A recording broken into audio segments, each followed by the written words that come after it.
Je suis venu donc en Côte d'Ivoire à la demande de Son Excellence Ali Bongo Ondimba, président de la République, chef de l'État donc de la République gabonaise, pour apporter donc au président de Côte d'Ivoire les liens de fraternité qui ont toujours uni les peuples gabonais et les peuples ivoiriens.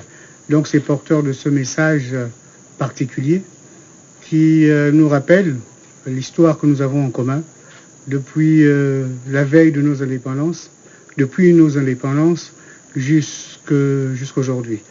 Donc ce message d'union, d'unité entre les peuples gabonais et les peuples ivoiriens.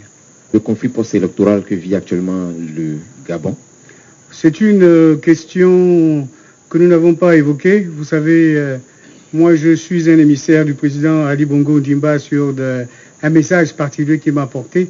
Ce genre de discussion, si elle devait avoir lieu, je pense que ce serait directement entre les deux chefs d'État. Je ne serais certainement pas mandaté pour ce type de message à apporter. Au sujet du message et de l'entretien que j'ai eu avec Monsieur le Président de la République, nous avons également, vous en doutez bien, évoqué donc la question des élections au Gabon.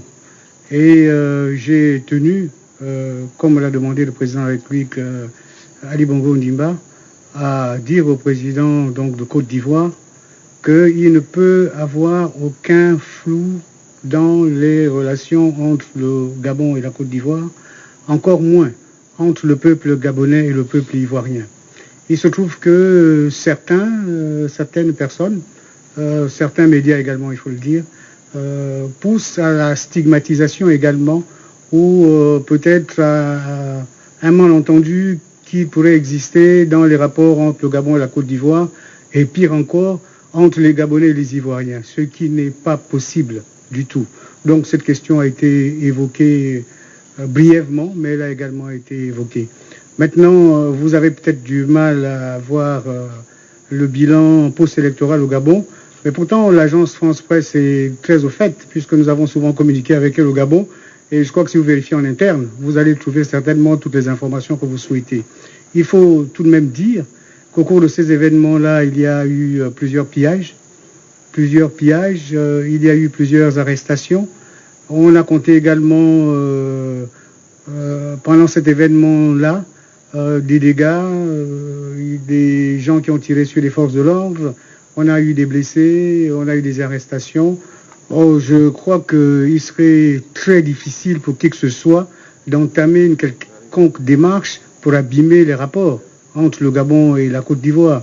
Il se trouve qu'il y a certainement ces personnes qui, travaillant pour leur propre compte, posant des actions pour leur propre compte, se sont retrouvés dans des activités au sein même du processus électoral gabonais.